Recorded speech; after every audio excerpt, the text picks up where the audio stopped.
Hey folks, it's Mark Kowaleski from markkowaleski.com, where I teach you how to live a safety lifestyle so you can live healthier, wealthier, and happier, and most importantly, more successfully across all aspects of your life. So today's topic is going to be exploring the definition of the word safety. And I think this is important because you need to understand a word in order to properly use it when you're speaking to someone about it. And probably the best place to start is with what the definition of the word is.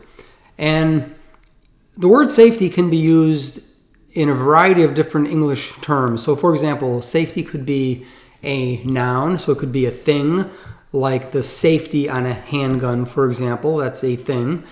Safety can also be something that describes how we're doing something. It could be an adverb, we're doing something safely.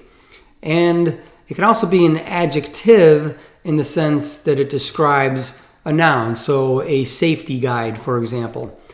So there's at least three different ways that word is used in the English language, and sometimes we don't exactly use it the way we intend it to, and that sometimes gets us into trouble, and we'll talk about that in a little bit. Now, safety is always in the context of doing some activity. It's something that we're doing.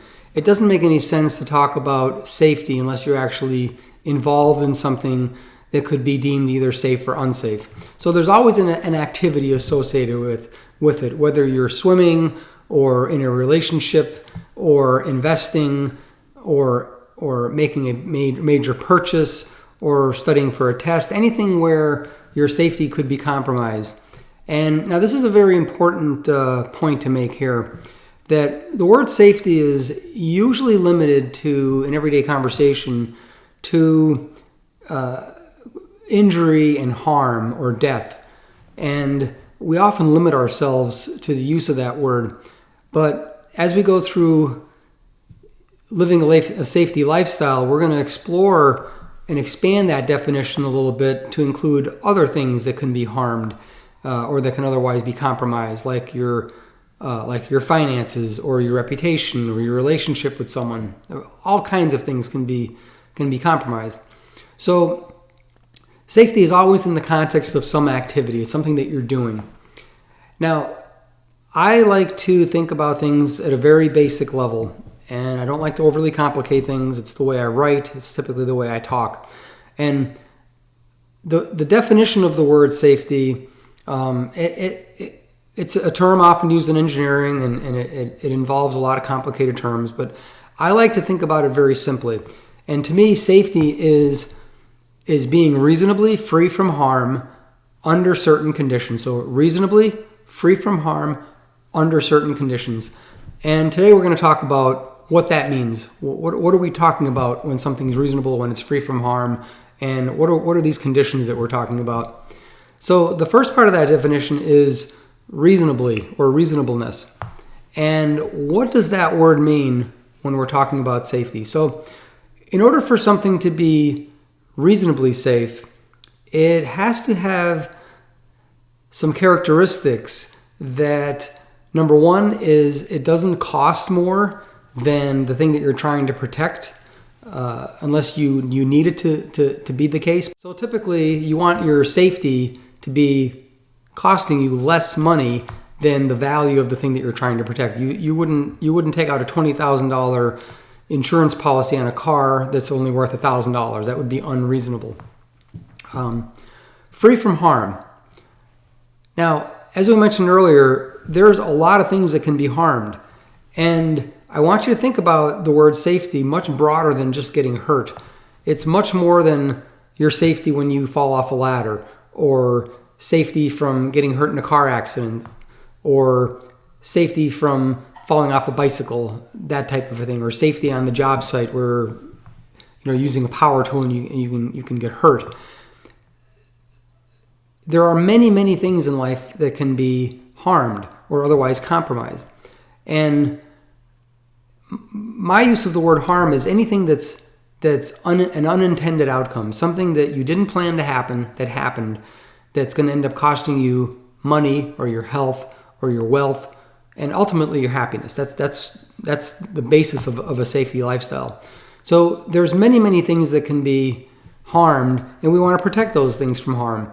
And they include all kinds of things like your marriage, your relationship with your family, with your children, with your friends, your finances, your reputation. All kinds of things can be harmed, and we're going to explore those things a little bit more as we roll out some more of these videos. Now, under certain conditions. Now, what exactly are these conditions that we're talking about? Conditions are constraints that we put on some activity that we're doing. So, for example, you could talk about safety when you're riding a bicycle, and there's a big difference in how that conversation would go if you're riding your bicycle very casually with your family on a paved, designated bicycle trail, as compared to racing competitively at night on a bike trail through the woods. So you'd have an entirely different set of circumstances to deal with when you're talking about your safety. So safety is being reasonably free from harm under certain conditions, and it's always in the context of doing some activity. Now, safety does two things for us. First and foremost, safety prevents bad things from happening. So it's a preventative measure. And that's the thing that most folks focus on. It's we want to prevent an accident from happening in the first place. Now, the other thing that safety does for us, however, is it offers a survival mechanism when something bad happens. And so the difference between prevention and survival is that prevention is always before the accident happens. We want to prevent something bad from happening, some harm from happening, some unintended consequence from happening. Survival is what happens after the bad thing has already happened. And and the idea with survival is that you want to mitigate or lessen those things from getting worse. So certainly you can be in a car accident, for example, and the airbag might save you. So the safety feature of maybe the anti-lock brakes or something like that did not work out, but then the airbag prevented you from getting killed. So it was a survival mechanism. Now, I'm going to go through a couple of examples, and we're going to kind of explore the definition in the context of some everyday examples. So one of my favorites is bicycle riding, because a lot of people ride bicycles, and it's a family activity, old and young. Most folks have a bike, they ride it, even if they do it only casually. And I bring up bicycle riding because it's a pet peeve of mine, because a lot of people don't do basic safety preventative measures when they're riding a bicycle. A lot of people don't ride a bike without a helmet, for example. So let's explore the activity of riding a bicycle in the context of the definition of safety. So the activity is, of course, riding a bicycle. So you're riding a bicycle on the street or on a sidewalk or in a parking lot or on a bicycle trail, on a path designated on the side of the road, through the woods, or a variety of things. Mountain biking, it's a very broad activity. So let's explore some of the things about safety about safety of bike riding in the context of the definition. So what's reasonable? What kind of harm are we preventing? And what are these conditions? So what's reasonable when riding a bicycle? So reasonable might be putting a bicycle helmet on. And we can declare it to be reasonable, a reasonable safety measure when riding a bicycle, because the fact of putting the bicycle helmet on your head does not somehow detract from the experience of riding the bicycle. It doesn't make riding the bicycle more difficult, and it's certainly not an expensive item relative to the bicycle itself. So it's reasonable to wear a bicycle helmet when we're out bicycle riding, which is one of the reasons why I become very frustrated when I see folks not wearing a bicycle helmet, because it is a very reasonable thing for people to do when they're riding a bicycle. Now, what exactly is the difference between preventing a bicycle accident and surviving a bicycle accident? So A bicycle helmet does not prevent you from getting into an accident. It doesn't contribute to that. It's actually a survival mechanism of safety. So how do we prevent bicycle accidents from happening in the first place? Well, we do maintenance on our bicycles. For example, we make sure the tires are inflated properly. If we're riding at night, we make sure we have a light on our bicycles so other cars can see us. And of course, if another car can see us, then chances are you're not going to get hit by a car. So we want to make sure that we're distinguishing what we're talking about, even something as simple as riding a bicycle, whether or not to put that helmet on, and are we preventing the bicycle accident from happening, or are we surviving the bicycle accident after it's happened? And a helmet is certainly something that is used to survive a bicycle accident after it happens, after the accident happens. The only time the helmet comes into play is after you've fallen off the bike, and it is basically the last measure between your head and the ground or whatever object you're going to strike. So the definition of safety works beautifully for something like as simple as riding a bicycle. And we very quickly see what's reasonable, how we prevent harm, and what those conditions might be. Now, another example that I like is, and again, we talked about extending the definition of the word safety to things besides getting hurt. And the one that comes to my mind very quickly is the idea of marriage or any kind of a relationship. But we'll talk about marriage. And the reason I bring up marriage as something in a safety topic is that safety is one of that divorce is one of the greatest destroyers of personal net worth.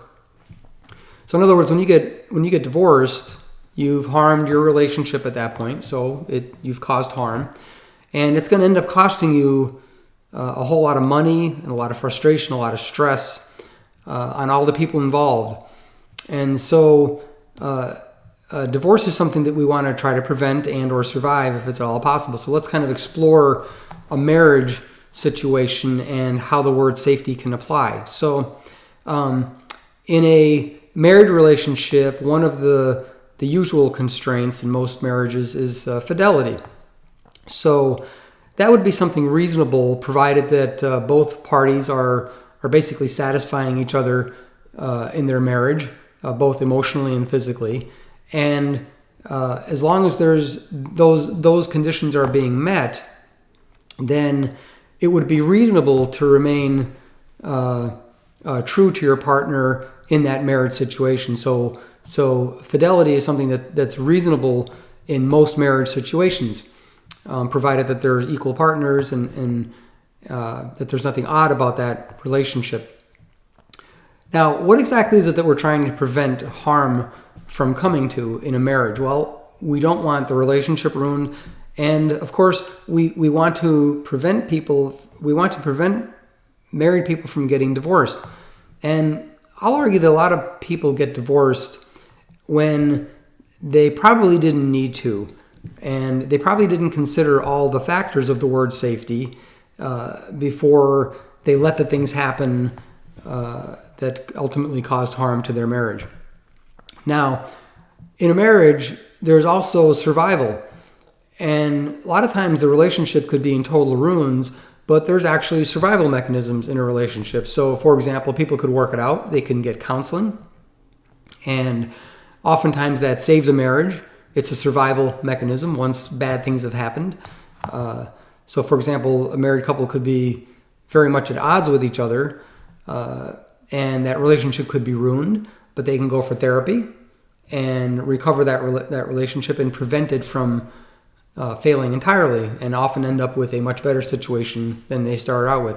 So the important thing here with bringing up marriage in the context of safety is that safety needs to be extended to much broader things than getting hurt or killed. There's a lot of things that can be damaged or harmed besides your body and your life. Another one that I like to use, another example that I like to use is investing. And again, we're extending that definition of the word safety beyond getting hurt. Certainly, your finances can be harmed and destroyed. And so we have to think about what are we talking about in terms of prevention and survival, and what's reasonable, and what exactly are we trying to protect from harm, and under what kind of conditions. So when you're young, you have this thing called time on your side. And for that reason, that's a condition, under a certain condition. It makes sense and it's reasonable for a younger person, say in their 20s, to have a long-term investing strategy where they invest, say, more aggressively. And so that means stocks and mutual funds and things of that nature. And it's reasonable to do that because, at least historically, there is a greater chance that you'll have higher returns. And if there are bad times in the market or the economy, then time is on your side and you'll be able to recover. So the thing you want to prevent here actually is having a bad retirement. So you want to prevent from having a bad outcome when you're, say, 65 and getting ready to retire. And the survival mechanism in this case is actually time. It's that ability to recover that only time can provide. And of course, markets go up and down. There's some type of a periodicity associated with that. And as long as you have enough time on your hands, you can recover from most financial downturns in the market. Now, if you're an older person, then it would be unreasonable for you to invest very aggressively. So let's say you're 65 and you've got a nest egg that you're depending on to retire. Well, you wouldn't want to invest that in some type of an aggressive portfolio because if the portfolio went bad because of the economy, then you wouldn't have enough time to recover. And so it would be unreasonable for you in that situation to partake in aggressive investments. And now there's actually and again, we're trying to prevent you from having a bad retirement. That's the prevention mechanism of survival, of safety. Now also, there's also a survival aspect to this, and that is that we want to be able to survive in old age a hit in the market. And this is the reason why we invest more conservatively in things like certificates of deposit, certain types of bond funds, those type of things, because those type of investment instruments tend to fare better when the economy goes bad. Sometimes they actually go up. So this whole idea of thinking about safety in terms of it's always in the context of an activity. So anything from riding a bicycle to being in a marriage to managing your investment portfolio and any other activity that you can think of. Safety is always in the context of doing something. And safety always has to be something that's reasonable. It has to protect you from harm, and it has to be under certain conditions. So you wouldn't apply the same type of safety in one situation to the same situation under a different set of circumstances. So the investing one is a really good example, just because of age and the reasons that I said you wouldn't practice the same type of safety. So, and safety always does two things. It prevents something bad from happening, and if something bad does happen, then it helps you survive that situation or at least reduce the effects of that bad outcome from happening. So I have a call to action for you. And so this point forward, when you're about to partake in some activity that you're sensing is not a good thing for you to do. So for example, let's say you're going to get up on a ladder to clean out some leaves out of a gutter. Think about your safety. Think about the definition of the word safety. Is it reasonable for me to go up on that ladder? How high up am I going to be? Am I qualified to go up on that ladder? Do I have somebody holding that ladder for me? And am I being adequately protected from harm? If you stop and think about it, you can't really fall too far without getting hurt. So think about that word safety and under certain conditions. So you certainly wouldn't want to go out on a ladder if it was a windstorm, for example. You wouldn't want to go out on a ladder if there were electrical power lines in the vicinity of where you're operating on the ladder. So those kind of things. So invoke that definition every time you get into a situation that you're about to partake in, and think about, okay, what's reasonable here? How can I get hurt? How can I cause harm? And what are the conditions? And then I want you to think about the two things that safety does. Am I preventing something from happening, or am I surviving something from happening? So using that ladder example, if you get someone to hold the ladder for you, you're preventing the ladder from falling. So you're preventing an accident from happening. If you, say, limit your height to, say, only a few feet, there's a big difference between going 3 feet up on a ladder or 20 feet up on a ladder. So that height, limiting your height, is helping you to survive if you did fall. So safety has two functions. It prevents something from happening, and it helps you survive if something does happen to you. And so I want you to think about these things. Think about it every time you get into the car, every time you talk with your kids, every time you're engaged in a relationship with your spouse, when you're looking at your finances, contemplating any activity.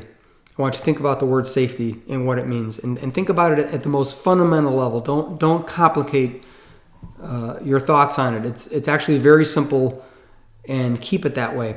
Reasonable, free from harm, certain conditions. It's prevention and it's survival, and it's always in the context of doing some activity.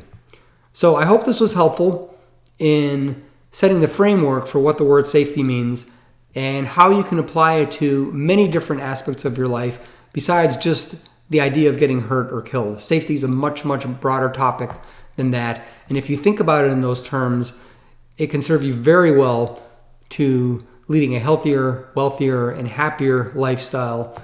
And most importantly, being just very successful, because when you understand and leverage the meaning of that word, you will prevent things and be able to survive more things that may occur to you. So until next time, folks, remember, think safe, act safe, and you will be safe.